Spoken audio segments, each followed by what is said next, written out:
ਤੁਹਾਡੇ ਨਾਲ ਗੱਲਬਾਤ ਕਰਾਈਏ। ਸਾਡੇ ਦੋ ਖਾਸ ਮਹਿਮਾਨ ਔਰ ਬਹੁਤ ਵਾਰ ਅਸੀਂ ਪਹਿਲਾਂ ਵੀ ਗੱਲਬਾਤ ਕਰ ਚੁੱਕੇ ਹਾਂ ਦੁਸਾਂਝ ਸਾਹਿਬ ਦੇ ਨਾਲ, ਔਰ ਬੜਾ ਇੱਕ ਲੰਬਾ ਇਹਨਾਂ ਦੀ ਇੱਕ ਜਰਨੀ ਹੈ ਇਸ ਮੁਲਕ ਦੇ ਵਿੱਚ ਆ ਕੇ, ਔਰ ਬੜੀਆਂ ਕੁਛ ਪਿਰਤਾਂ ਪਾਈਆਂ ਇਹਨਾਂ ਨੇ, ਬੜਾ ਕੁਛ ਇਹਨਾਂ ਨੇ ਫਸਟ ਕੀਤਾ।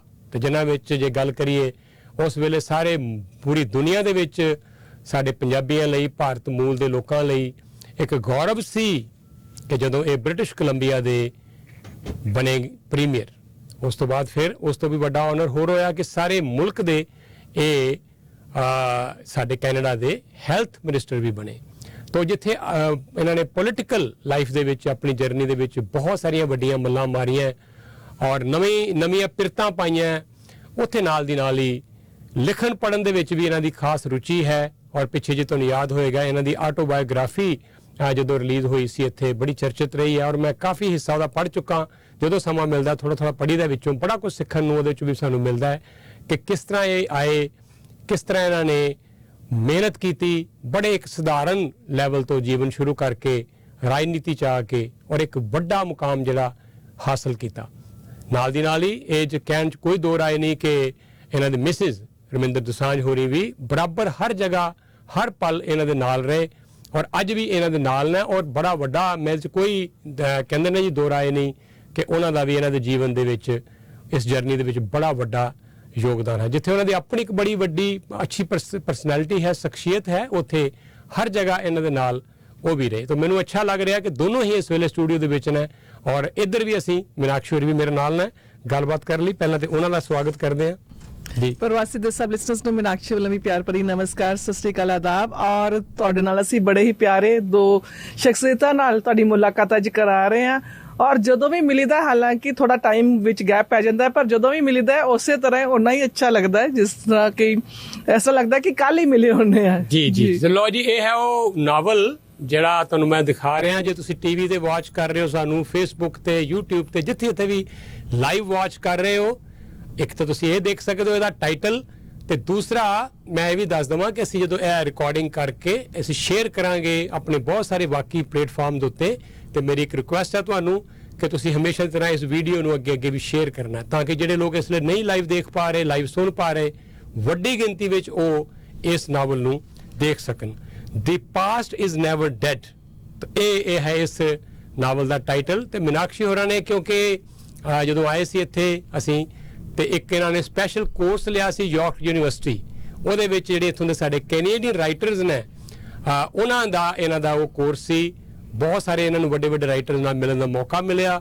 ਇਹਨਾਂ ਦੇ ਜੀਵਨ ਦੇ ਵਿੱਚ ਜਿੱਥੇ ਬੜੀਆਂ ਉਪਲਬਧੀਆਂ ਰਹੀਆਂ, ਉਹਦੇ ਵਿੱਚ ਇਹ ਹਮੇਸ਼ਾ ਜਦੋਂ ਪਿੱਛੇ ਮੁੜ ਕੇ ਦੇਖਦੇ ਆ ਤੇ ਜਿਹੜਾ ਯਾਰਕ ਯੂਨੀਵਰਸਿਟੀ ਦੀ ਪੜ੍ਹਾਈ ਸੀ ਉਸ ਵੇਲੇ ਦੀ, ਖਾਸ ਤੌਰ ਤੇ ਵੱਡੇ ਰਾਈਟਰਸ ਨੂੰ ਮਿਲਣਾ, ਨੋਵਲਿਸਟ ਨੂੰ ਮਿਲਣਾ, ਮੇਰੇ ਖਿਆਲ ਇਹਨਾਂ ਲਈ ਬੜੀ ਵੱਡੀ ਇੱਕ ਅਕੰਪਲਿਸ਼ਡ ਮੈਂ ਤਾਂ ਕਹਿ ਸਕਦਾ। ਮੈਂ ਚਾਹਾਂਗਾ ਤੁਸੀਂ ਸ਼ੁਰੂ ਕਰੋ ਔਰ ਇਸ ਨਾਵਲ ਦੀ ਫਿਰ ਦੋਸਾਂਝ ਸਾਹਿਬ ਨਾਲ ਗੱਲਬਾਤ ਕਰੀਏ। ਪਹਿਲਾਂ ਤਾਂ ਇੰਟਰੋਡਿਊਸ ਕਰਾਈਏ ਜੀ ਤੁਹਾਨੂੰ। Thank you so much for coming ਜੀ। ਤੁਹਾਡਾ ਵੀ ਸਵਾਗਤ ਹੈ ਜੀ ਨਾਲ। Thank you, welcome. ਤੁਹਾਡੇ ਨਾਲ ਵੀ ਕਰਦੇ ਹਾਂ ਗੱਲ। ਦੋਸਾਂਝ ਸਾਹਿਬ ਦੇ ਨਾਵਲ ਤੋਂ ਗੱਲ ਸ਼ੁਰੂ ਕਰਦੇ ਹਾਂ ਜੀ। ਦੋਸਾਂਝ ਸਾਹਿਬ, ਔਰ ਜਿਸ ਤਰ੍ਹਾਂ ਸੈਨ ਸਾਹਿਬ ਦੱਸ ਰਹੇ ਸੀਗੇ ਕਿ ਕੋਰਸ ਸੀਗਾ ਦ ਕੈਨੇਡੀਅਨ ਰਾਈਟਰਸ ਇਨ ਪਰਸਨ, ਜਿਹੜਾ ਕਿ ਮੈਂ ਜੁਆਇਨ ਕੀਤਾ ਸੀਗਾ।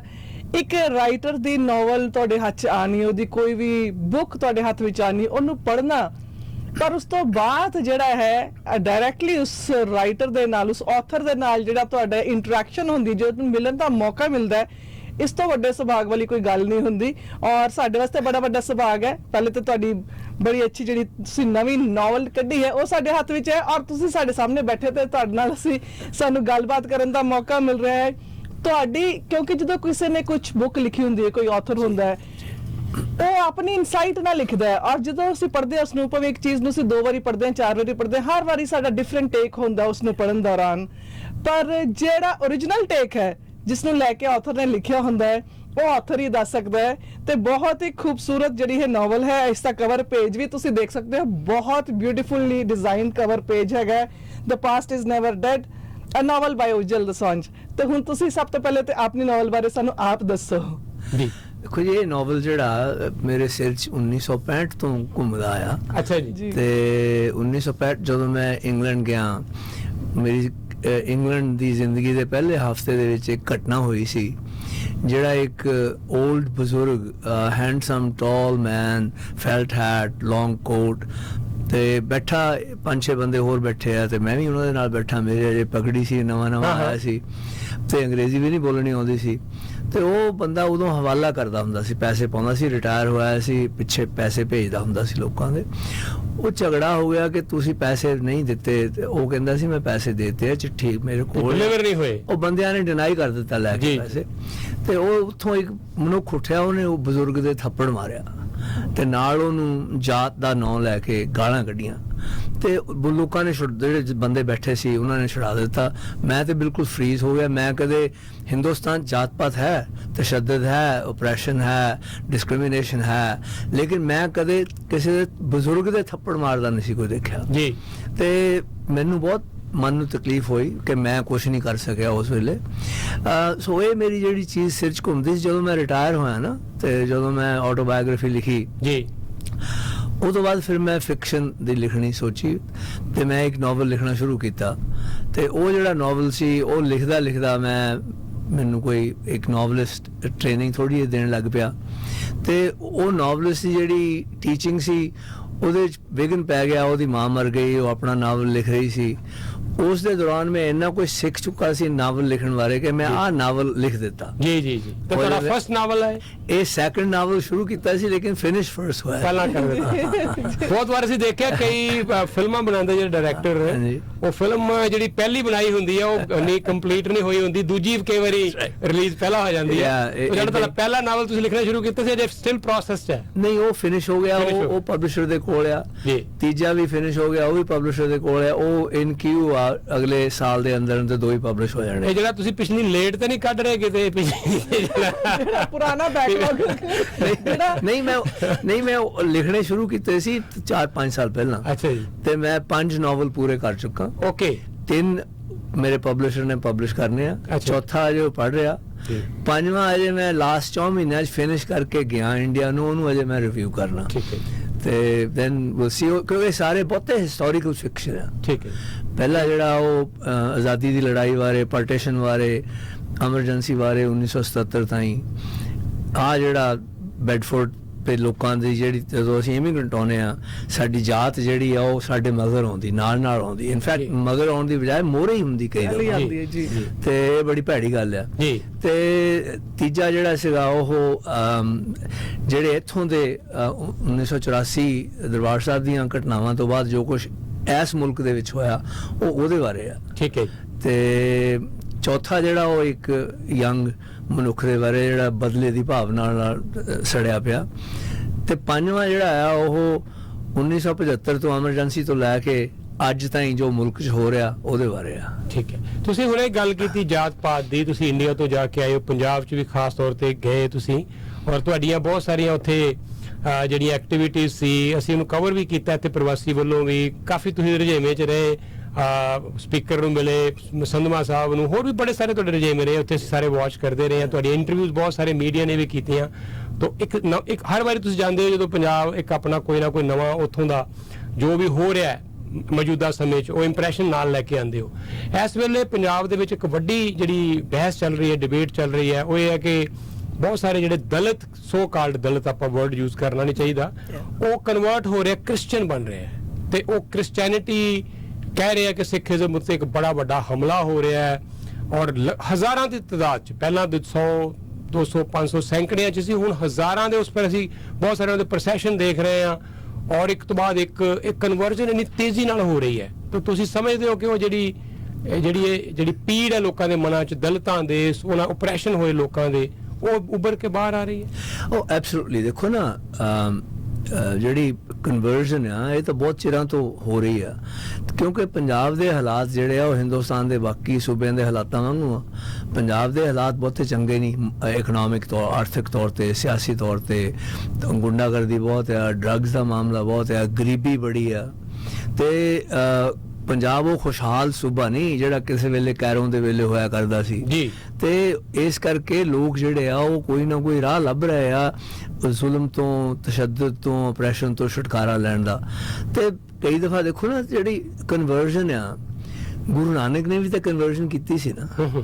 ਸੋ ਜਿਹੜਾ ਕੋਈ ਵੀ ਧਰਮ ਜਦੋਂ ਸ਼ੁਰੂ ਹੁੰਦਾ ਉਹ ਕਨਵਰਟ ਕਰਕੇ ਹੁੰਦਾ ਨਾ ਦੂਜਿਆਂ ਨੂੰ।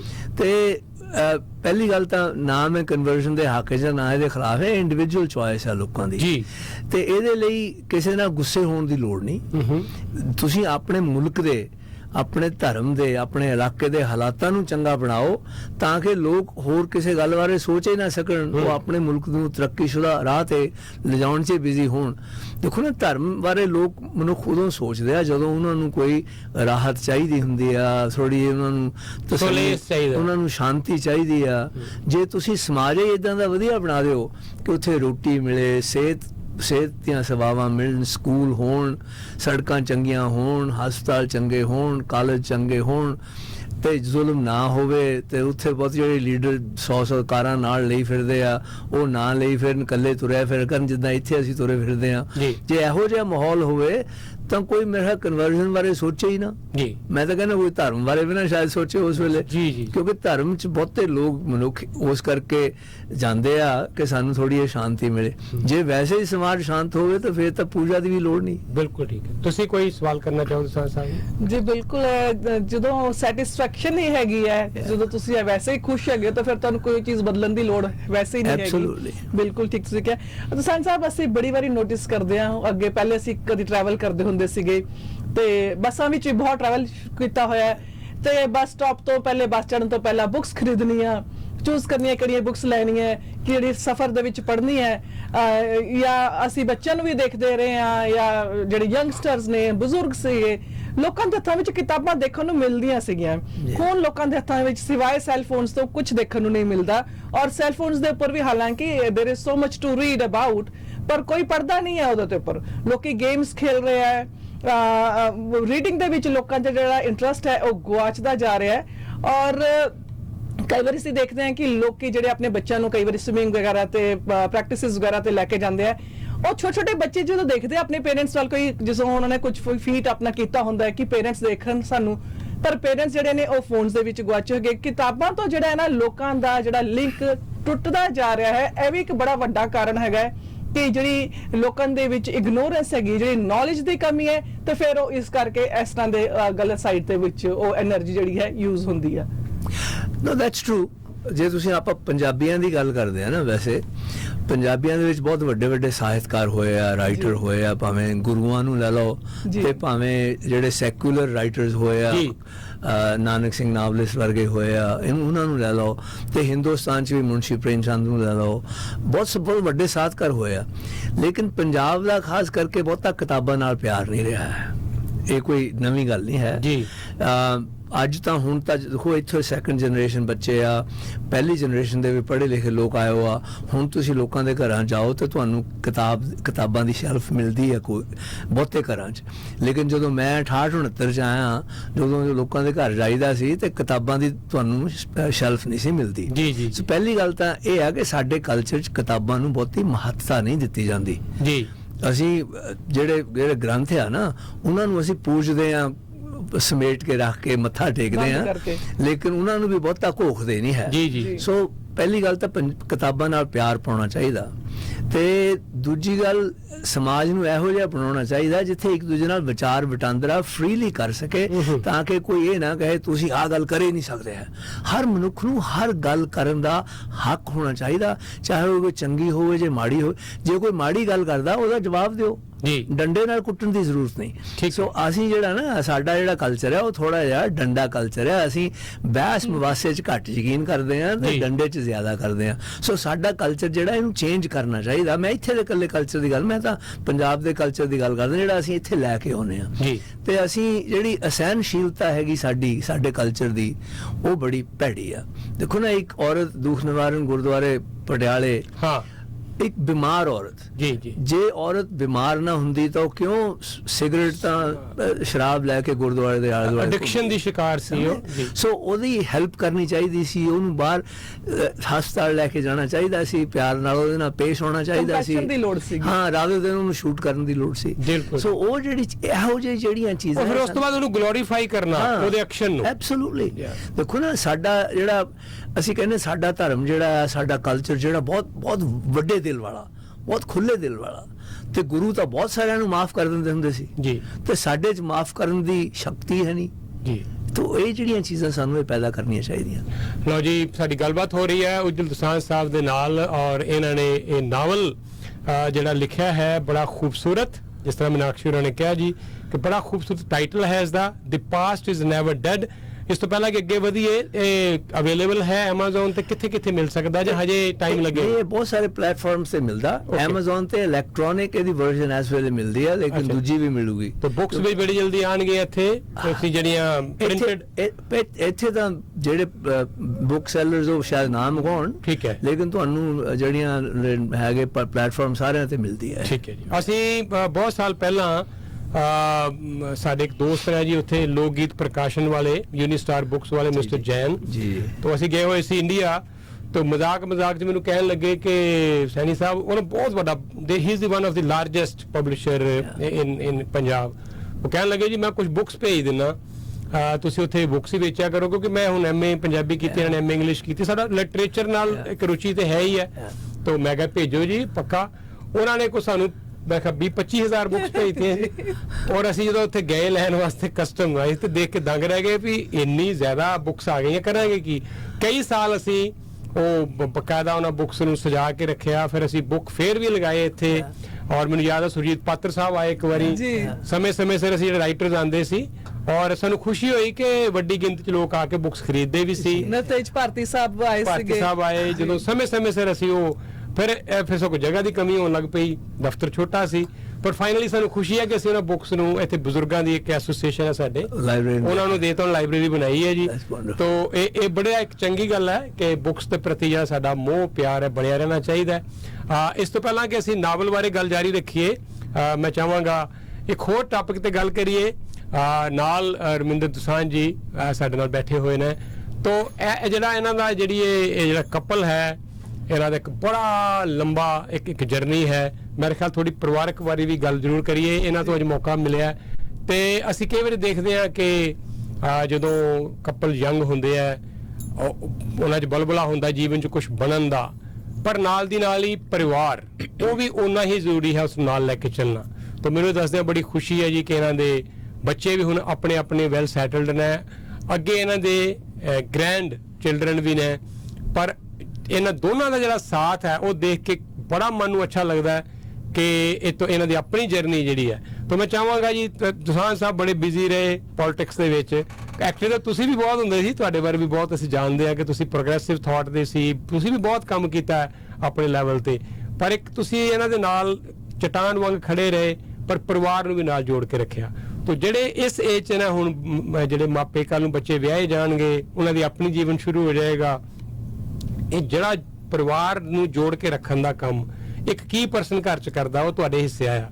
ਦਿਓ ਆਪਣਾ ਥੋੜਾ ਤਜਰਬਾ, ਕਿ ਬੜਾ ਦੁੱਖ ਵੀ ਲੱਗਦਾ ਕਿ ਬੱਚੇ ਵੱਡੇ ਹੋ ਕੇ ਇੰਡੀਪੈਂਡੈਂਟ ਹੋ ਜਾਂਦੇ ਆ, ਮਾਪਿਆਂ ਤੋਂ ਦੂਰ ਹੋ ਜਾਂਦੇ ਆ। ਉਹ ਜਿਹੜਾ ਉਹ ਪੀਰੀਅਡ ਹੈ ਉਹ ਆਪਣੇ ਆਪ 'ਚ ਇੱਕ ਬੜਾ ਚੈਲੰਜਿੰਗ ਹੈ ਪੇਰੈਂਟਸ ਵਾਸਤੇ।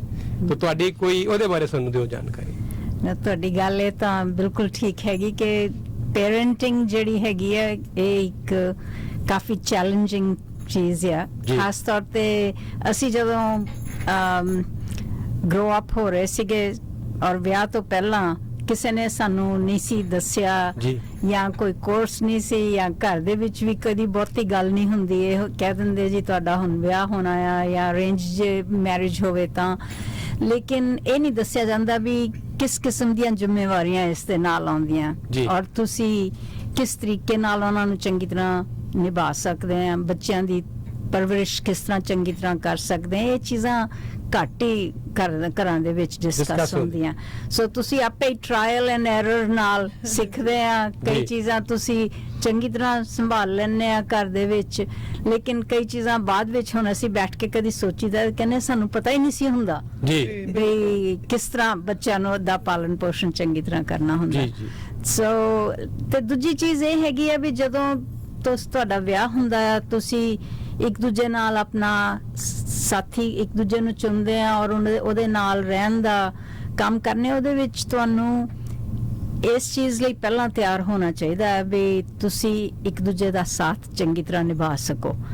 ਜੇ ਤੁਸੀਂ ਇੱਕ ਦੂਜੇ ਦੀ ਇੱਜ਼ਤ ਕਰੋਗੇ, ਅਗਾਂਹ ਤੁਹਾਡੇ ਬੱਚੇ ਹੋਣੇ ਉਹ ਤੁਹਾਡੇ ਵੱਲ ਦੇਖਦੇ ਆ ਉਹ ਵੀ ਉਹੀ ਚੀਜ਼ਾਂ ਸਿੱਖਦੇ ਆ ਜੇ ਤੁਸੀਂ ਇੱਕ ਦੂਜੇ ਨਾਲ ਇੱਜ਼ਤ ਨਾਲ ਗੱਲ ਕਰੋਗੇ ਬੱਚੇ ਵੀ ਉਹੀ ਚੀਜ਼ ਸਿੱਖਣਗੇ ਸੋ ਸਾਡਾ ਇਦਾਂ ਹੈ ਵੀ ਬੇਸ ਸਾਡਾ ਸੀਗਾ ਲੱਕੀਲੀ ਜੀ ਐਂਡ ਜਿੱਦਾਂ ਕੁਝ ਪਤਾ ਨਹੀਂ ਸੀਗਾ ਜਦੋਂ ਸਾਡਾ ਵਿਆਹ ਹੋਇਆ ਵੀ ਅਸੀਂ ਕਿਹੜੇ ਪਾਸੇ ਨੂੰ ਜਾਣਾ ਆ ਕੀ ਕਰਨਾ ਹੈਗਾ ਉਹ ਤਾਂ ਹੌਲੀ ਹੌਲੀ ਜਿੱਦਾਂ ਸਰਕਮਸਟੈਂਸਸ ਆਉਂਦੇ ਰਹੇ ਅਸੀਂ ਇਕੱਠੇ ਕਈ ਕੰਮ ਕਰਦੇ ਰਹੇ ਜਦੋਂ ਮੈਂ ਇਹਨਾਂ ਨੂੰ ਮਿਲੀ ਆ ਇਹ ਕਾਫੀ ਉਸ ਵੇਲੇ ਜੋਸ਼ੀਲੇ ਤਰੀਕੇ ਨਾਲ ਕਮਿਊਨਿਟੀ ਦੇ ਵਿੱਚ ਘੱਟ ਤੁਸੀਂ ਵੀ ਨਹੀਂ ਸੀਗੇ ਮੈਂ ਐਕਚੁਅਲੀ ਮੇਰੀ ਬੈਕਗ੍ਰਾਉਂਡ ਬਹੁਤ ਜ਼ਿਆਦਾ ਡਿਫਰੈਂਟ ਸੀ ਮੇਰੇ ਸਾਡੇ ਘਰ ਵਿੱਚ ਪੋਲਿਟਿਕਸ ਦੀ ਕਦੀ ਕੋਈ ਗੱਲ ਨਹੀਂ ਸੀ ਹੁੰਦੀ ਮੇਰੇ ਫਾਦਰ ਆਰਮੀ ਚ ਸੀਗੇ ਤਾਂ ਘਰ ਆ ਕੇ ਕਦੀ ਕੋਈ ਪੋਲਿਟਿਕਸ ਦੀ ਗੱਲ ਨਹੀਂ ਹੋਈ ਜਾਂ ਕਦੀ ਡਿਸਪਲਿਨ ਮੋਸਟਲੀ ਐਗਜ਼ੈਕਟਲੀ ਡਿਸਪਲਿਨ ਦੀ ਗੱਲ ਹੁੰਦੀ ਸੀ ਇਹ ਹੁੰਦਾ ਸੀਗਾ ਵੀ ਤੁਸੀਂ ਪੜ੍ਹਾਈ ਕਰੋ ਤੁਸੀਂ ਪੜ੍ਹੋ ਉਹਦੇ ਉੱਤੇ ਫੋਕਸ ਹੁੰਦਾ ਸੀਗਾ ਸਾਡੇ ਘਰ ਦੇ ਵਿੱਚ ਸੋ ਮੈਂ ਕਦੀ ਇਹ ਨਹੀਂ ਸੀ ਸੋਚਿਆ ਕਿ ਮੈਂ ਕੋਈ ਚੀਜ਼ ਚੇਂਜ ਕਰ ਸਕਦੀ ਆ ਜਦੋਂ ਸਾਡਾ ਵਿਆਹ ਹੋਇਆ ਇਹ ਤਾਂ ਕਈ ਵਾਰ ਲਿਵਿੰਗ ਰੂਮ 'ਚ ਬੈਠੇ ਫਰੈਂਡਸ ਆ ਜਾਣੇ ਦੋ ਚਾਰ ਇਹਨਾਂ ਨੇ ਗੱਲਾਂ ਕਰਦੇ ਹੋਣਾ ਗੱਲਾਂ ਕਰਦੇ ਇੰਨੇ ਜੋਸ਼ ਨਾਲ ਗੱਲਾਂ ਹੋਣੀਆਂ ਕਿ ਮੈਂ ਡਰ ਜਾਣਾ ਮੈਂ ਇਹਨਾਂ ਨੂੰ ਹੌਲੀ ਜੀ ਬੁਲਾਉਣਾ ਵੀ ਤੁਸੀਂ ਅੱਜ ਹੀ ਇਨਕਲਾਬ ਆ ਜਾਏਗਾ ਅੱਜ ਲੈ ਕੇ ਆਉਣਾ ਇਹਨਾਂ ਨੇ ਕੋਈ ਜਵਾਬ ਦੇਣਾ ਨਹੀਂ ਅਸੀਂ ਤਾਂ ਡਿਸਕਸ਼ਨ ਕਰ ਰਹੇ ਹਾਂ ਸੋ ਹੌਲੀ ਆਈ ਗॉट ਯੂਜ਼ਡ ਟੂ ਇਟ ਤਾਂ ਜਿਸ ਤਰ੍ਹਾਂ ਅੱਗੇ ਵੱਧ ਰਹੇ ਦੂਜੀ ਚੀਜ਼ ਇਹ ਵੀ ਮੈਂ ਇਹਨਾਂ ਦਾ ਸਾਥ ਦਿੱਤਾ ਲੇਕਿਨ ਮੇਰੀ ਲਾਈਫ ਦੇ ਉੱਤੇ ਵੀ ਇਹਨਾਂ ਦਾ ਕਾਫੀ ਅਸਰ ਸੀਗਾ ਕਿਉਂਕਿ ਮੈਂ ਦੇਖਦੀ ਹੁੰਦੀ ਸੀ ਘਰ ਵੀ ਜਦੋਂ ਹਿੰਦੁਸਤਾਨ ਦੇ ਵਿੱਚ ਵੀ ਜਦੋਂ ਪਲੇ ਪੋਸ਼ੇ ਅਸੀਂ ਦੇਖਣਾ ਘਰ ਕੋਈ ਸਰਵੈਂਟਸ ਕਈ ਵਾਰ ਜਦੋਂ ਹੁੰਦੇ ਆ ਉਹਨਾਂ ਨਾਲ ਕਿਸ ਤਰੀਕੇ ਦਾ ਵਰਤਾਵ ਹੁੰਦਾ ਜਾਂ ਸਾਡੇ ਆਂਢੀ ਗੁਆਂਢੀ ਕਿਸ ਤਰੀਕੇ ਨਾਲ ਉਹਨਾਂ ਨੂੰ ਦੇਖਦੇ ਆ ਔਰ ਉਹ ਚੀਜ਼ਾਂ ਤੁਹਾਡੇ ਮਨ ਵਿੱਚ ਕਈ ਵਾਰ ਬੈਠੀਆਂ ਹੁੰਦੀਆਂ ਵੀ ਜੋ ਕੁਝ ਤੁਸੀਂ ਦੇਖਿਆ ਹੁੰਦਾ ਔਰ ਜਿੱਦਾਂ ਤੁਸੀਂ ਮੈਚੁਰ ਹੁੰਦੇ ਹੋ ਉਹਨਾਂ ਚੀਜ਼ਾਂ ਬਾਰੇ ਰਿਫਲੈਕਟ ਕਰਦੇ ਆ ਤਾਂ ਤੁਹਾਨੂੰ ਪਤਾ ਲੱਗਦਾ ਵੀ ਆਹ ਚੀਜ਼ ਗਲਤ ਸੀ ਆਹ ਚੀਜ਼ ਠੀਕ ਸੀਗੀ ਲੇਕਿਨ ਇਹ ਨਹੀਂ ਸੀ ਕਦੀ ਸੋਚਿਆ ਵੀ ਅਸੀਂ ਵੀ ਖੁਦ ਚੇਂਜ ਕਰ ਸਕਦੇ ਹਾਂ ਇਹਨਾਂ ਚੀਜ਼ਾਂ ਨੂੰ ਸੋ ਘਰ ਬੈਠਿਆਂ ਜਦੋਂ ਕੋਈ ਗੱਲ ਦੇਖਣੀ ਸੋਸਾਇਟੀ ਵਿੱਚ ਮੈਂ ਗੱਲ ਕਰਨੀ ਤਾਂ ਇਹਨਾਂ ਨੇ ਕਹਿਣਾ ਘਰ ਬੈਠ ਕੇ ਕਾਹਦੇ ਲਈ ਤੁਸੀਂ ਗੱਲਾਂ ਕਰਦੇ ਜੇ ਤੁਹਾਨੂੰ ਇਹ ਚੀਜ਼ ਬੁਰੀ ਲੱਗਦੀ ਹੈ ਤੁਸੀਂ ਬਾਹਰ ਜਾਓ ਬੋਲੋ ਇਹਦੇ ਬਾਰੇ ਲੋਕਾਂ ਨਾਲ ਗੱਲ ਕਰੋ ਚੇਂਜ ਲਿਆਓ ਘਰ ਬੈਠ ਕੇ ਨਹੀਂ ਚੇਂਜ ਆਉਣਾ ਕਦੇ ਵੀ ਸੋ ਇਹਨਾਂ ਨੇ ਕਾਫੀ ਇਨਫਲੂਐਂਸ ਕੀਤਾ ਖਾਸ ਤੌਰ ਤੇ ਔਰਤਾਂ ਦੀ ਜਿਹੜੀ ਸਿਚੁਏਸ਼ਨ ਸੀਗੀ ਉਸ ਜ਼ਮਾਨੇ ਦੇ ਵਿੱਚ ਜਦੋਂ ਅਸੀਂ ਆਏ ਆ ਇੰਨੀ ਜ਼ਿਆਦਾ ਚੰਗੀ ਨਹੀਂ ਸੀ ਇੱਥੇ ਸਾਡੀ ਕਮਿਊਨਿਟੀ ਦੇ ਵਿੱਚ ਬਹੁਤ ਸਾਰੀਆਂ ਔਰਤਾਂ ਆਈਸੋਲੇਟਡ ਸੀਗੀਆਂ ਬਹੁਤ ਸਾਰਿਆਂ ਨੂੰ ਅੰਗਰੇਜ਼ੀ ਬੋਲਣੀ ਨਹੀਂ ਸੀ ਆਉਂਦੀ ਔਰ ਬਹੁਤ ਇਦਾਂ ਦੇ ਇਨਸੀਡੈਂਟਸ ਹੋਏ ਸੀਗੇ ਜਿੱਥੇ ਔਰਤਾਂ ਮਜਬੂਰ ਹੋ ਕੇ ਉਹਨਾਂ ਨੇ ਸੁਸਾਈਡ ਕਮਿਟ ਕੀਤੇ ਸੀ ਸੋ ਇਦਾਂ ਦੀਆਂ ਚੀਜ਼ਾਂ ਦੇਖ ਕੇ ਬਹੁਤ ਦੁੱਖ ਹੁੰਦਾ ਸੀਗਾ ਔਰ ਜਦੋਂ ਮੈਂ ਕੋਈ ਗੱਲ ਕਰਨੀ ਇਹਨਾਂ ਨੇ ਕਹਿਣਾ ਤਾਂ ਉੱਠੋ ਜਾਓ ਗੁਰਦੁਆਰੇ 'ਚ ਜਾਓ ਉੱਥੇ ਜਾ ਕੇ ਬੋਲੋ ਔਰ ਸਭ ਤੋਂ ਇਦਾਂ ਹੀ ਚੈਲੰਜ ਕਰਕੇ ਇਹਨਾਂ ਨੇ ਇੱਕ ਵਾਰ ਮੈਨੂੰ ਚੈਲੰਜ ਕੀਤਾ ਵੀ ਤੂੰ ਇੰਨੀ ਅਪਸੈਟ ਹੈ ਤੇ ਜਾ ਕੇ ਗੁਰਦੁਆਰੇ ਅਗਲੇ ਹਫਤੇ ਬੋਲੋ ਮੈਂ ਕਹਿਣਾ ਮੈਂ ਤਾਂ ਕਦੀ ਬੋਲੀ ਨਹੀਂ ਗੁਰਦੁਆਰੇ ਪਰ ਇਹਨਾਂ ਨੇ ਕਿਹਾ ਨਹੀਂ ਤੁਸੀਂ ਬੋਲੋ ਤਾਂ ਮੈਨੂੰ ਕਹਿੰਦੇ ਤੂੰ ਆਪਣੇ ਆਈਡੀਆਜ਼ ਲਿਖ ਲਓ ਜਿਹੜੇ ਜੇ ਉਹਨਾਂ ਨੂੰ ਪੰਜਾਬੀ ਵਿੱਚ ਕੋਈ ਵਰਡ ਨਹੀਂ ਆਉਂਦਾ ਵੀ ਮੈਂ ਤੈਨੂੰ ਦੱਸ ਦਊਂਗਾ ਸਾਡੇ ਇੱਕ ਫਰੈਂਡ ਸੀ ਹੋਰ ਉਹ ਕਹਿੰਦੇ ਮੈਂ ਵੀ ਹੈਲਪ ਕਰ ਦਊਂਗਾ ਸੋ ਮੈਂ ਆਪਣੀ ਪਹਿਲੀ ਸਪੀਚ ਜਿਹੜੀ ਸੀ ਗੁਰਦੁਆਰੇ 'ਚ ਜਾ ਕੇ ਇਦਾਂ ਹੀ ਦਿੱਤੀ ਸੀਗੀ ਕਿਸ ਟਾਪਿਕ ਤੇ ਸੀਗੀ ਜੀ ਉਹ ਸੀਗੀ ਜੀ ਹੇਮਾ ਮਾਲਿਨੀ ਆਈ ਸੀਗੀ ਵੈਨਕੂਵਰ ਤਾਂ ਉਹ ਜਦੋਂ ਸ਼ੋਅ ਵਾਸਤੇ ਕਰਨ ਗਈ ਤਾਂ ਹਾਲ ਭਰਿਆ ਹੋਇਆ ਸੀ ਕੁਈਨ ਐਲਿਜ਼abeth ਥੀਏਟਰ ਸੀਗਾ ਪੂਰਾ ਭਰਿਆ ਹੋਇਆ ਸੀ ਤਾਂ ਉਹ ਜਦੋਂ ਡਾਂਸ ਕਰਨ ਲੱਗੀ ਉੱਠ ਕੇ ਤਾਂ ਇੱਕ ਆਦਮੀ ਹੇਠੋਂ ਉੱਠ ਕੇ ਜਾ ਕੇ ਉੱਤੇ ਪੈਸੇ ਵਾਰਨ ਲੱਗ ਪਿਆ ਉਸੇ ਵੇਲੇ ਜਿਹੜੀ MC ਸੁਸ਼ਮਾ ਜੀ ਰੇਡੀਓ ਹੋਸਟ ਤਾਂ ਉਹਨਾਂ ਨੇ ਇੱਕਦਮ ਆ ਕੇ ਮਨਾ ਕੀਤਾ ਸਿਕਿਉਰਿਟੀ ਵਾਲਿਆਂ ਨੇ ਬੰਦੇ ਨੂੰ ਹੇਠਾਂ ਲਾ ਦਿੱਤਾ ਵੀ ਇਹ ਗੱਲ ਗਲਤ ਆ ਸੁਸ਼ਮਾ ਨੇ ਅਨਾਉਂਸ ਕੀਤਾ ਵੀ ਤੁਸੀਂ ਜੇ ਆਏ ਆ ਪ੍ਰੋਗਰਾਮ ਦੇਖਣ ਵਾਸਤੇ ਬੈਠ ਕੇ ਤਰੀਕੇ ਨਾਲ ਤੁਸੀਂ ਦੇਖੋ ਡਿਗਨਿਟੀ ਨਾਲ ਦੇਖੋ ਔਰ ਅਗਲੇ ਦੀ ਡਿਗਨਿਟੀ ਰੱਖੋ ਲੇਕਿਨ ਇਦਾਂ ਦੀ ਚੀਜ਼ ਨਹੀਂ ਹੋਣੀ ਚਾਹੀਦੀ ਫਿਰ ਪ੍ਰੋਗਰਾਮ ਸ਼ੁਰੂ ਹੋਇਆ 10 ਮਿੰਟਾਂ ਬਾਅਦ ਉੱਠ ਕੇ ਉਹੀ ਬੰਦਾ ਫਿਰ ਆ ਗਿਆ ਉੱਤੇ ਉਹਨੇ ਆ ਕੇ ਫਿਰ ਉਹੀ ਕੰਮ ਸ਼ੁਰੂ ਕਰਤਾ ਫਾਈਨਲੀ ਹੇਮਾ ਮਾਲਿਨੀ ਵੀ ਉੱਠ ਕੇ ਮਤਲਬ ਉਹਨੇ ਆਏ ਉਹ ਕਹਿੰਦੀ ਵੀ ਸੌਰੀ ਮੈਂ ਇਹ ਪ੍ਰੋਗਰਾਮ ਨਹੀਂ ਕਰਨਾ ਸੋ ਸਾਰਾ ਹਾਲ ਜਿਹੜਾ ਨਾ ਸਾਰੇ ਜਾਣੇ ਅਸੀਂ ਉਸੇ ਵੇਲੇ ਪਹਿਲੇ ਆਈਟਮ ਦੇ ਸ਼ੁਰੂਆਤ ਤੇ ਹੀ ਵਿੱਚ ਹੀ ਕੰਮ ਖਤਮ ਹੋ ਗਿਆ ਸਾਰੇ ਜਣੇ ਆਪੋ ਆਪਣੇ ਘਰਾਂ ਚਲੇ ਗਏ ਸੋ ਮੈਂ ਕਾਫੀ ਅਪਸੈਟ ਸੀ ਉਹ ਦੇਖ ਕੇ ਉਹਦੇ ਬਾਰੇ ਤੁਸੀਂ ਫਿਰ 74 ਦੀ ਮੇਰੇ ਖਿਆਲ ਗੱਲ ਹੈ 74 ਦੀ 73 ਦੀ ਹੋਣੀ ਹੈ ਸੋ ਉਸ ਇਸ਼ੂ ਦੇ ਉੱਤੇ ਮੈਂ ਬੋਲੀ ਸੀਗੀ ਔਰ ਉਸ ਤੋਂ ਬਾਅਦ ਹੌਲੀ ਹੌਲੀ ਫਿਰ ਔਰਤਾਂ ਦੇ ਜਿਹੜੇ ਹੋਰ ਮਸਲੇ ਸੀਗੇ ਉਹਨਾਂ ਦੇ ਬਾਰੇ ਇਦਾਂ ਹੀ, and in the and Vancouver ਦੇ ਵਿੱਚ ਅਸੀਂ ਕੈਨੇਡਾ ਭਰ ਦੇ ਵਿੱਚ ਜਿੱਥੇ ਤੱਕ ਮੈਨੂੰ ਪਤਾ ਹੈਗਾ ਹੈ ਪਹਿਲੀ ਆਰਗੇਨਾਈਜੇਸ਼ਨ ਸੀਗੀ ਇੰਡੀਆ ਮਹਿਲਾ ਐਸੋਸੀਏਸ਼ਨ। ਅਸੀਂ ਉਸ ਦਾ ਉਹਨੂੰ ਜਨਮ ਦਿੱਤਾ। ਚਾਰ ਜਾਣੀਆਂ ਹੋਰ ਆਪਣੇ ਨਾਲ ਰਲ ਕੇ ਅਸੀਂ 5 ਜਣਿਆਂ ਨੇ ਇਹ ਇੱਕ ਆਰਗੇਨਾਈਜੇਸ਼ਨ ਸ਼ੁਰੂ ਕੀਤੀ ਸੀ। 72 ਤੋਂ ਅਸੀਂ ਗੱਲਾਂ ਕਰ ਰਹੇ ਸੀ ਕਮਿਊਨਿਟੀ ਦੇ ਵਿੱਚ ਸਾਰਿਆਂ ਨਾਲ, ਤੇ 73 ਵਿੱਚ ਆਫੀਸ਼ੀਅਲੀ ਉਹਨੂੰ ਆਰਗੇਨਾਈਜ਼ ਕੀਤਾ ਸੀਗਾ। ਔਰ ਟੋਟਲੀ ਵੋਲੰਟੀਅਰ ਆਰਗੇਨਾਈਜੇਸ਼ਨ। ਅਸੀਂ ਕਦੀ ਵੀ ਆਪਣੇ ਆਪਰੇਸ਼ਨ ਵਾਸਤੇ ਕਿਤੋਂ ਫੰਡਿੰਗ ਨਹੀਂ ਲਈ, ਤੇ ਇਸ ਸਾਲ ਅਸੀਂ 50ਵੀਂ ਐਨੀਵਰਸਰੀ ਉਹਦੀ ਮਨਾ ਰਹੇ ਹਾਂ। ਕੰਗ੍ਰੈਚੁਲੇਸ਼ਨਸ। ਕਿੰਨੇ ਮੈਂਬਰਸ ਆ ਤੁਹਾਡੀ ਐਸੋਸੀਏਸ਼ਨ 'ਚ? ਹਾਂਜੀ, ਹੁਣ ਕਿੰਨੇ ਮੈਂਬਰਸ ਆ? ਤੁਸੀਂ ਕਹਿੰਦੇ ਨੇ 4-5 ਤੋਂ ਸ਼ੁਰੂਆਤ ਕੀਤੀ ਸੀ। ਹਾਂਜੀ 5 ਤੋਂ, ਪਰ ਸਾਡੇ ਮੈਂਬਰਸ਼ਿਪ ਅਸੀਂ ਕੋਈ ਮਾਸ ਮੈਂਬਰਸ਼ਿਪ ਉਦਾਂ ਨਹੀਂ ਕਰਦੇ ਹੈਗੇ, ਪਰ ਜਦੋਂ ਅਸੀਂ ਫੰਕਸ਼ਨ ਕਰਦੇ ਹਾਂ ਸਾਡੇ ਕਈ ਵਾਰ 700-800 ਲੋਕੀ ਵੀ ਇਕੱਠੇ ਹੋ ਜਾਂਦੇ। ਹਾਂਜੀ, ਤੁਸੀਂ ਮੈਂ ਕਿਹਾ ਸ਼ਬਾਨਾ ਆਜ਼ਮੀ ਨੂੰ ਵੀ ਸਮੇਂ-ਸਮੇਂ ਸੇ ਬੜੀਆਂ ਸਾਰੀਆਂ ਹਸਤੀਆਂ ਨੂੰ ਬੁਲਾਉਂਦੇ। ਸ਼ਬਾਨਾ ਆਜ਼ਮੀ ਲਈ ਵੀ ਅਸੀਂ ਉਦੋਂ ਕੀਤਾ ਸੀਗਾ, ਉਦੋਂ 500 ਸਾਰੀਆਂ ਜਣੀਆਂ ਅਸੀਂ ਇਕੱਠੇ ਹੋਏ ਸੀਗੇ। ਉਸ ਤੋਂ ਇਲਾਵਾ ਕਿਰਨ ਬੇਦੀ ਹੁਣੀ ਆਏ ਸੀਗੇ, ਉਹਨਾਂ ਲਈ ਵੀ ਅਸੀਂ ਸਪੈਸ਼ਲ ਫੰਕਸ਼ਨ ਕੀਤਾ ਸੀਗਾ।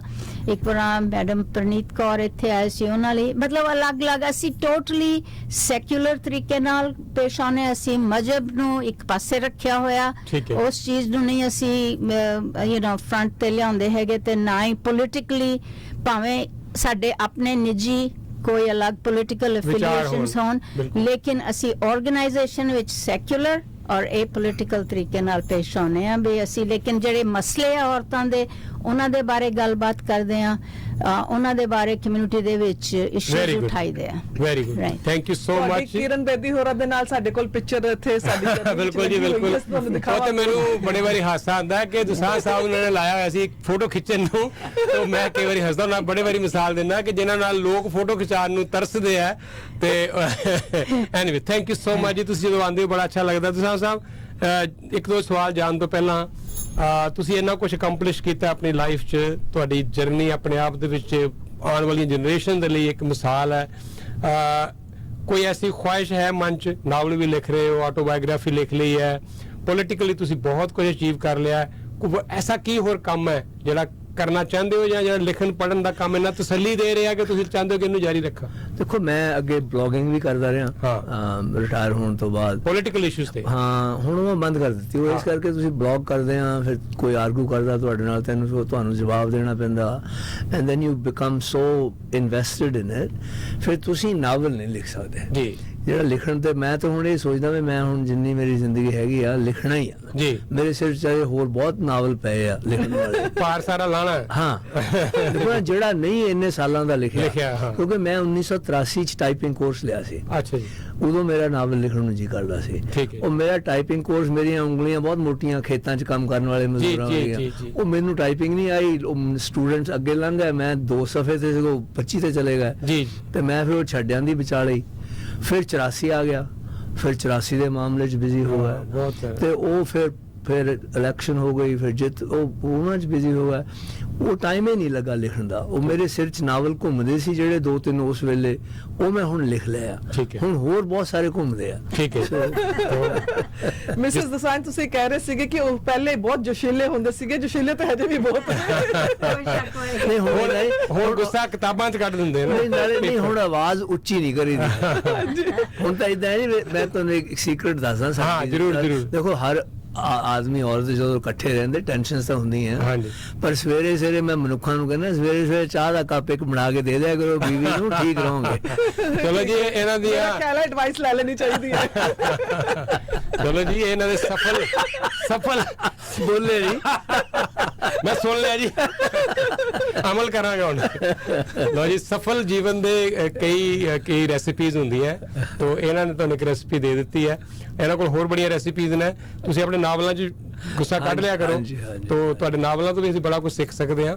ਤਾਂ ਜਾਣ ਤੋਂ ਪਹਿਲਾਂ ਜੀ, ਕੈਨੇਡਾ ਦੇ ਪੋਲਿਟਿਕਸ ਬਾਰੇ ਗੱਲ ਕਰਾਂਗੇ। ਬੜਾ ਸਮਾਂ ਚਾਹੀਦਾ, ਤੁਹਾਡੇ ਕੋਲ ਬੜੀ ਵਾਸਟ ਤੁਹਾਡੇ ਕੋਲ ਨੌਲੇਜ ਹੈ ਸਾਰੇ ਇਸ ਮੁਲਕ ਦੀ ਪੋਲਿਟਿਕਸ ਦੀ, ਇੰਡੀਆ ਦੀ ਪੋਲਿਟਿਕਸ ਬਾਰੇ ਤੁਸੀਂ ਬਹੁਤ ਕੁਝ ਲਿਖਦੇ ਰਹਿੰਦੇ ਸੀ। ਤੁਸੀਂ ਕਿਹਾ ਹੁਣ ਥੋੜਾ ਘਟਾਇਆ। ਜਾਣ ਤੋਂ ਪਹਿਲਾਂ ਇੱਕ ਸੰਖੇਪ ਦੇ ਵਿੱਚ ਇੰਡੀਆ ਦੀ ਆਪਣੀ ਜਿਹੜੀ ਤੁਹਾਡੀ ਵਿਜ਼ਿਟ ਹੈ, ਤੁਸੀਂ ਇਸ ਵਾਰ ਬਹੁਤ, ਕਈ ਵਾਰ ਤੁਸੀਂ ਜਾਣਦੇ ਹੋ ਤੇ ਕੋਸ਼ਿਸ਼ ਕਰਦੇ ਹੋ ਕਿ ਨਹੀਂ ਆਪਣੇ ਤੱਕ ਸੀਮਤ ਰਹੋ, ਪਰ ਕਿ ਤੁਸੀਂ ਬੜੇ ਪੋਲੀਟੀਕਲੀ ਵੀ ਇੰਗੇਜਡ ਰਹੇ ਜਾਂ ਬਿਜ਼ੀ ਬਹੁਤ ਰਹੇ, ਸਮ ਅਪ ਕਰਨਾ ਚਾਹੁੰਦੇ ਥੋੜਾ ਜਿਹਾ? ਹਾਂ ਦੇਖੋ, ਮੈਂ ਝਿਜਕਦਾ ਸੀ ਪਹਿਲਾਂ ਕਿਉਂਕਿ ਮੈਂ ਆਮ ਕਰਕੇ ਬਹੁਤਾ ਹਿੰਦੁਸਤਾਨ ਜਾ ਕੇ ਪੋਲੀਟੀਕਲ ਗੱਲ ਬਹੁਤ ਘੱਟ ਕਰਦਾ ਜੀ, ਲੇਕਿਨ ਮੈਂ ਜੋ ਹਿੰਦੁਸਤਾਨ 'ਚ ਦੇਖਿਆ ਜਾ ਕੇ, ਇਕੱਲਾ ਪੰਜਾਬ ਦੇ ਪੱਧਰ ਤੇ ਨਹੀਂ, ਜੋ ਹਿੰਦੁਸਤਾਨ ਦੇ ਹਾਲਾਤ ਬਣੇ ਹੋਏ ਨੈਸ਼ਨਲ ਪੱਧਰ ਤੇ ਹੋ ਰਿਹਾ ਜੀ, ਧਰਮ ਦਾ ਇੰਨਾ ਬੋਲਬਾਲਾ ਆ, secularism is dying if it's not dead already ਜੀ। ਤੇ ਦੇਖੋ ਨਾ, ਉਹ ਅੰਮ੍ਰਿਤਪਾਲ ਵਰਗੇ ਬੰਦੇ ਜਿਹੜੇ ਆ ਉਹ ਖਾਲਿਸਤਾਨ ਦੀ ਗੱਲ ਕਰਦੇ ਆ, ਮੋਦੀ ਦੇ ਜਿਹੜੇ ਭਗਤ ਆ ਉਹ ਹਿੰਦੂ ਰਾਸ਼ਟਰ ਦੀ ਗੱਲ ਕਰਦੇ ਆ, ਧਰਮ ਤੋਂ ਬਿਨਾ ਹੋਰ ਕੋਈ ਗੱਲੇ ਹੀ ਨਹੀਂ ਕਰ ਰਿਹਾ। ਹਰ ਜਿਹੜਾ ਮਨੁੱਖ ਆ ਇੱਕ ਦੂਜੇ ਤੇ ਸਿਵਾਏ ਕੁਛ ਜਿਹੜੇ ਪੋਲੀਟੀਕਲ ਐਕਟਿਵਿਸਟ ਹੈਗੇ ਆ ਜਾਂ ਸਿਵਲ ਸੁਸਾਇਟੀ ਦੇ ਲੋਕ ਆ, ਉਹਨਾਂ ਤੋਂ ਬਿਨਾ ਤਾਂ ਬਾਕੀ ਜ਼ਿੰਦਗੀ ਤੇ ਧਰਮ ਦਾ ਇੰਨਾ ਬੋਲਬਾਲਾ ਹੋ ਗਿਆ ਕਿ ਮੈਨੂੰ ਲੱਗਦਾ ਹੈ ਗਾਂਧੀ ਤੇ ਨਹਿਰੂ ਤੇ ਸ਼ਾਸਤਰੀ ਵਾਲਾ ਜਿਹੜਾ ਮੁਲਕ ਸੀ ਨਾ, ਉਹ ਮੁਲਕ ਇਸ ਵੇਲੇ ਨਹੀਂ ਰਿਹਾ ਜੀ। ਤੁਸੀਂ ਅੱਜ ਜਾ ਕੇ ਉਹਨਾਂ ਆਈਡੀਅਲਸ ਦੀ ਗੱਲ ਕਰਦੇ ਜਿਨ੍ਹਾਂ ਆਈਡੀਅਲਸ ਤੇ ਖੜ ਕੇ ਆਜ਼ਾਦੀ ਦੇ ਘੁਲਾੜਿਆਂ ਨੇ ਆਜ਼ਾਦੀ ਲੜੀ ਸੀ, ਮੇਰੇ ਨਾਨੇ ਵਰਗਿਆਂ ਨੇ ਕੈਦਾਂ ਕੱਟੀਆਂ ਸੀ, ਭਗਤ ਸਿੰਘ ਬਾਰੇ ਫਾਂਸੀਆਂ ਕੱਟੀਆਂ ਸੀ, ਤੇ ਉਹ ਜਿਹੜੀ ਉਸ ਆਜ਼ਾਦੀ ਤੇ ਉਹ ਜਿਹੜੇ ਆਈਡੀਅਲ ਸੀਗੇ ਉਹ ਤਾਂ ਦਿਸਦੇ ਹੀ ਨਹੀਂ ਉਸ ਮੁਲਕ 'ਚ। ਅੱਜ ਤਾਂ ਕੋਈ ਇੱਥੇ ਉਹ ਪੂਜਾ ਕਰ ਰਿਹਾ, ਉਹ ਪੂਜਾ ਕਰ ਰਿਹਾ, ਪਾਰਲੀਮੈਂਟ ਵੀ ਪੂਜਾ ਦੇ ਨਾਲ ਹੀ ਹੁੰਦੀ ਆ। ਦੇਖੋ, ਜੇ ਤੁਸੀਂ ਧਾਰਮਿਕ ਤੌਰ ਤੇ ਕਿਸੇ ਚੀਜ਼ ਨੂੰ ਸ਼ੁਰੂ ਕਰਨ ਲਈ, ਆਰੰਭ ਕਰਨ ਲਈ ਅਰਦਾਸ ਕਰਨੀ ਚਾਹੁੰਦੇ ਆ ਨਾ, ਆਪਣੇ ਕਲਚਰ 'ਚ ਕਰਦੇ ਆ, ਪਰ ਜੇ ਤੁਸੀਂ ਕਰਨੀ ਚਾਹੁੰਦੇ ਆ ਜਿਹੜੇ ਲੋਕਾਂ ਦੀ ਸਾਰਿਆਂ ਦੀ ਸਾਂਝੀ ਪਾਰਲੀਮੈਂਟ ਆ, just one symptom of what the problem is, ਤੇ ਤੁਸੀਂ ਕੱਲੇ ਹਿੰਦੂ ਪ੍ਰੀਸਟ ਨੂੰ ਕਿਉਂ ਸੱਦ ਕੇ ਕਰਦੇ ਆ? ਜੇ ਤੁਸੀਂ ਇਹੀ ਕਹਿਣਾ ਵੀ ਸਾਡਾ ਕਲਚਰ ਇਹ ਹੈ ਵੀ ਅਸੀਂ ਅਰਦਾਸ ਕਰਕੇ ਸਾਰਾ ਕੰਮ ਕਰਦੇ ਆ, ਤਾਂ ਫਿਰ ਸਿੱਖਾਂ ਨੂੰ ਸੱਦੋ, ਮੁਸਲਮਾਨਾਂ ਨੂੰ ਸੱਦੋ, ਹਿੰਦੂਆਂ ਨੂੰ ਸੱਦੋ, ਈਸਾਈਆਂ ਨੂੰ ਸੱਦੋ, ਬੋਧੀਆਂ ਨੂੰ ਸੱਦੋ, ਜਿੰਨੇ ਧਰਮ ਹਿੰਦੁਸਤਾਨ, ਜੈਨੀਆਂ ਨੂੰ ਸੱਦੋ, ਜਿੰਨੇ ਧਰਮ ਹਿੰਦੁਸਤਾਨ ਦੇ ਆ ਉਹਨਾਂ ਨੂੰ ਦਰਜਾ ਬਦਰਜਾ ਗਿਣਤੀ ਦੇ ਮੁਤਾਬਕ ਸੱਦੋ ਤੇ ਫਿਰ ਅਰਦਾਸ ਕਰੋ। ਫਿਰ ਤਾਂ ਹੋਈ ਨਾ ਸਾਂਝੀ ਵਾਲਤਾ ਦੀ ਗੱਲ। ਜੇ ਤੁਸੀਂ ਕੱਲੇ ਇੱਕ ਫਿਰਕੇ ਦੀ ਅਰਦਾਸ ਨੂੰ ਲੈ ਕੇ ਸਾਂਝੀ ਪਾਰਲੀਮੈਂਟ ਨੂੰ ਖੋਲਦੇ ਆ, ਤੇ ਮੈਂ ਸਮਝਦਾ ਇਹਦਾ ਸੰਕੇਤ ਇਹ ਆ ਵੀ ਜਿਹੜੇ ਉਹਨਾਂ ਦੇ ਭਗਤ ਨੇ ਉਹ ਹਿੰਦੂ ਰਾਸ਼ਟਰ ਕਾਇਮ ਕਰਨਾ ਚਾਹੁੰਦੇ ਆ, and that's the most dangerous thing that can happen to India. ਤੇ ਮੈਨੂੰ ਤਾਂ ਇਹ ਡਰ ਆ, ਮੈਂ ਕਿਹਾ ਵੀ ਉੱਥੇ, ਮੈਨੂੰ ਇਹ ਡਰ ਆ ਕਿ ਇਹ ਜਿਹੜੇ ਇਹਨਾਂ ਦੀ ਜਿਹੜੀ ਪੋਲਿਟਿਕਸ ਆ ਅੱਜ ਦੀ ਕੇਂਦਰੀ ਪੱਧਰ ਦੇ ਉੱਤੇ, ਇਹ ਹੋ ਸਕਦਾ ਮੁਲਕ ਦੇ ਟੋਟਿਆਂ ਵੱਲ ਨੂੰ ਜਾਵੇ, ਇਹ ਜਾਣੀ ਨਹੀਂ ਚਾਹੀਦੀ। ਤੇ ਦੂਜੀ ਗੱਲ, ਮੈਂ ਆਪ ਬਾਰੇ ਮੈਂ ਲਿਖਿਆ ਵੀ ਆ ਆਪਣੀ ਆਟੋਬਾਇਓਗ੍ਰਾਫੀ ਜਿਹੜੀ ਨਵੀਂ ਐਡੀਸ਼ਨ ਆਈ ਆ ਪੇਪਰਬੈਕ ਜੀ, ਆਪ ਤੇ ਤੁਹਾਨੂੰ ਕੁਝ ਆਸ਼ਾ ਸੀਗੀਆਂ। ਦੇਖੋ ਨਾ, ਆਪ ਜੇ ਗੁਜਰਾਤ ਦੀ ਜਦੋਂ ਇਲੈਕਸ਼ਨ ਹੋਈ ਆ ਤੇ ਕੇਜਰੀਵਾਲ ਨੇ ਕਿਹਾ ਜੀ ਜੇ ਮੋਦੀ ਹੁਣੀ ਤੁਹਾਨੂੰ ਇੰਨੇ ਪੈਸੇ ਦਿੰਦੇ ਆ ਹਰ ਗਊ ਦੇ, ਸਟ੍ਰੇ ਗਊ ਦੀ ਦੇਖਭਾਲ ਕਰਨ ਦੇ, ਮੈਂ ਇੰਨੇ ਦੇਵਾਂਗਾ, ਤੁਹਾਨੂੰ ਵੱਧ ਦੇਵਾਂਗਾ, ਮੈਂ ਉਹਨਾਂ ਲਈ ਗਊਸ਼ਾਲਾ ਵਧੀਆ ਇਮਾਰਤਾਂ ਬਣਾਉਂਗਾ। ਤੇ ਜੇ ਕੇਜਰੀਵਾਲ ਨੇ ਵੀ ਇਹੀ ਕੰਮ ਕਰਨਾ, ਬਦਲਾਵ ਕਿੱਥੇ? ਫਿਰ ਤਾਂ ਬੀਜੇਪੀ ਸੀਗੀ ਸਾਡੇ ਕੋਲ। ਬਿਲਕੁਲ ਠੀਕ, ਸਮਝਦੇ? ਸੋ ਇੰਨੀ ਨਿਰਾਸ਼ਾ ਆ ਲੋਕਾਂ ਦੇ ਵਿੱਚ, ਉੱਥੇ ਇੰਨੀ ਉਦਾਸੀ ਆ ਸਾਰੀ ਚੀਜ਼ ਨੂੰ ਦੇਖ ਕੇ। ਤੇ ਮੈਂ ਤੇ ਆਪਣੇ ਜਿਹਨਾਂ ਲੋਕਾਂ ਨੂੰ ਮਿਲਿਆ, ਖਾਸ ਕਰਕੇ ਜਿਹੜੇ ਪ੍ਰੋਗਰੈਸਿਵ ਸੈਕੂਲਰ ਲੋਕ ਨੇ, ਉਹ ਬੜੇ ਉਦਾਸ ਬੈਠੇ ਆ, ਲੜਦੇ ਆ ਆਪਣੇ ਆਪਣੇ ਤਰੀਕੇ ਨਾਲ, ਪਰ ਉਦਾਸ ਬੈਠੇ ਆ ਕਿ ਮੁਲਕ ਨੂੰ ਕੀ ਹੋ ਰਿਹਾ। ਇਹ ਬੜਾ ਵੱਡਾ ਵਿਸ਼ਾ ਹੈ ਔਰ ਦਿਨ ਪ੍ਰਤੀ ਦਿਨ ਜਿਹੜੀਆਂ ਉੱਥੋਂ ਖਬਰਾਂ ਆ ਰਹੀਆਂ ਉਹ ਬੜੀ ਨਿਰਾਸ਼ਾ ਕਰਨ ਵਾਲੀਆਂ ਖਬਰਾਂ। ਜਿਸ ਤਰ੍ਹਾਂ ਕਿਹਾ ਦੁਸਾਂਝ ਸਾਹਿਬ ਨੇ, ਬੱਚੇ ਉੱਥੋਂ ਇੱਥੇ ਆ ਰਹੇ ਆ ਵੱਡੀ ਗਿਣਤੀ ਵਿੱਚ, ਪਿੰਡਾਂ ਦੇ ਪਿੰਡ ਖਾਲੀ ਹੋ ਰਹੇ ਆ, ਮੁਹੱਲਿਆਂ ਦੇ ਮੁਹੱਲੇ ਖਾਲੀ ਹੋ ਰਹੇ ਆ, ਔਰ ਸਭ ਕੁਝ ਉੱਥੇ ਸੁੰਨਾ ਹੁੰਦਾ ਜਾ ਰਿਹਾ ਹੈ, ਪਰ ਬਦਲਾਵ ਕਿਤੇ ਨਜ਼ਰ ਆਉਂਦਾ ਦੂਰ ਦੂਰ ਤੱਕ ਦਿਖ ਨਹੀਂ ਰਿਹਾ। ਪਰ ਵਾਪਸ ਆਈਏ ਆਪਣੇ ਇਸ ਮੁਲਕ ਦੇ ਵਿੱਚ, ਔਰ ਅਸੀਂ ਇਸ ਮੁਲਕ ਨੂੰ ਕਮ ਸੇ ਕਮ ਚੰਗਾ ਬਣਾਈਏ। ਔਰ ਜਦੋਂ ਦੁਸਾਂਝ ਸਾਹਿਬ ਹੋਰੇ ਆਏ ਸੀ ਇੱਥੇ, ਉਦੋਂ ਉਹ ਵੱਖਰੇ ਚੈਲੰਜਸ ਸੀ, ਜਿਸ ਦੱਸਿਆ ਰਿਮੀ ਹੋਰਾਂ ਨੇ ਕਿ ਉਦੋਂ ਵੱਖਰੀ ਤਰ੍ਹਾਂ ਦੇ ਚੈਲੰਜਸ ਸੀ। ਹੁਣ ਅਸੀਂ ਵੱਡੀ ਗਿਣਤੀ 'ਚ ਆ ਗਏ ਹਾਂ ਤੇ ਹੁਣ ਹੋਰ ਸਾਡੇ ਚੈਲੰਜਸ ਨੇ, ਤੇ ਇਹੀ ਸਾਡਾ ਮੁਲਕ ਹੈ, ਇੱਥੇ ਅਸੀਂ ਰਹਿਣਾ ਹੈ, ਸਾਡੇ ਬੱਚਿਆਂ ਦਾ ਫਿਊਚਰ ਇੱਥੇ ਆ, ਆਉਣ ਵਾਲੀ ਜਨਰੇਸ਼ਨ ਦਾ ਫਿਊਚਰ ਇੱਥੇ ਹੈ। ਇਸ ਮੁਲਕ ਨੂੰ ਅਸੀਂ ਰਹਿਣ ਯੋਗ ਕਮ ਸੇ ਕਮ ਬਣਾ ਲਈਏ, ਇਹਨੂੰ ਉਹ ਨਾ ਬਣਾ ਦਈਏ ਜਿਹਨੂੰ ਛੱਡ ਕੇ ਆਏ ਸੀ। ਮੇਰੇ ਖਿਆਲ ਇਹੀ ਸਾਡੇ ਲਈ ਬੜਾ ਵੱਡਾ ਯੋਗਦਾਨ ਹੋਏਗਾ ਇਸ ਮੁਲਕ ਦੇ ਵਿੱਚ। ਤੁਸੀਂ ਕੋਈ ਦੋ ਸ਼ਬਦ ਲਾਸਟ 'ਚ ਕਹਿਣਾ ਚਾਹੋ? ਜੀ ਹਾਂ, ਬਿਲਕੁਲ। ਅਸੀਂ ਅੱਜ ਨੋਵਲ ਦੀ ਗੱਲ ਕਰ ਰਹੇ ਹਾਂ, ਔਰ ਤੁਹਾਨੂੰ ਦੱਸ ਦਈਏ ਕਿ ਨੋਵਲ Amazon ਤੋਂ ਹੀ ਮਿਲ ਰਹੀ ਹੈ, ਤਾਂ ਤੁਸੀਂ ਉੱਥੋਂ ਲੈ ਕੇ ਜਿਹੜੇ ਐਸਾ ਇਲੈਕਟ੍ਰੋਨਿਕ ਵਰਜ਼ਨ ਜ਼ਰੂਰ ਪੜ੍ਹ ਸਕਦੇ ਹੋ, ਆਪਣੇ ਕਿੰਡਲ ਵਗੈਰਾ ਨੂੰ ਕੰਮ ਤੇ ਲਿਆਓ ਤੇ ਇਸ ਨੋਵਲ ਨੂੰ ਪੜ੍ਹੋ। ਜੀ ਬਿਲਕੁਲ ਜੀ, ਔਰ ਤੁਸੀਂ ਲਿਖਦੇ ਰਹੋ ਜੀ। ਔਰ ਮੈਂ ਇਸ ਗੱਲ ਦੀ ਫਿਰ ਤੁਹਾਨੂੰ ਵਧਾਈ ਦੇਣਾ ਚਾਹੁੰਦਾ, ਤੁਸੀਂ ਇੱਥੇ ਇੰਨਾ ਜ਼ਿਆਦਾ ਬਿਜ਼ੀ ਰੱਖਿਆ ਹੋਇਆ ਆਪਣੇ ਆਪ ਨੂੰ, ਤੁਹਾਡੀ ਸਿਹਤ ਬੜੀ ਵਧੀਆ ਰਵੇ, ਔਰ ਤੁਸੀਂ ਅਜੇ ਦੋਨੋਂ ਹੀ ਬੜਾ ਵੱਡਾ ਯੋਗਦਾਨ ਪਾਣਾ ਸਾਡੇ ਆਉਣ ਵਾਲੇ ਸਮਾਜ ਦੇ ਵਿੱਚ, ਜਨਰੇਸ਼ਨ ਵਾਸਤੇ, ਔਰ ਆਪੋ ਆਪਣੇ ਤਰੀਕੇ ਨਾਲ ਇਦਾਂ ਹੀ ਪਾਉਂਦੇ ਰਹੋ। ਤੁਹਾਨੂੰ ਸ਼ੁਭ ਕਾਮਨਾਵਾਂ ਦਿੰਦੇ ਹਾਂ ਅਸੀਂ ਔਰ ਇੱਥੇ ਆਉਣ ਲਈ ਤੁਹਾਡਾ thank you thank you so much ਔਰ ਬਹੁਤ ਅੱਛਾ ਲੱਗਾ ਜੀ ਬਹੁਤ ਮਜ਼ਾ ਆਇਆ ਜੁੜੇ ਹੋਏ ਹੋ ਤੁਸੀਂ ਰੇਡੀਓ ਪ੍ਰੋਗਰਾਮ ਪ੍ਰਵਾਸੀ ਦੇ ਨਾਲ ਥੈਂਕ ਯੂ ਸੋ ਮਚ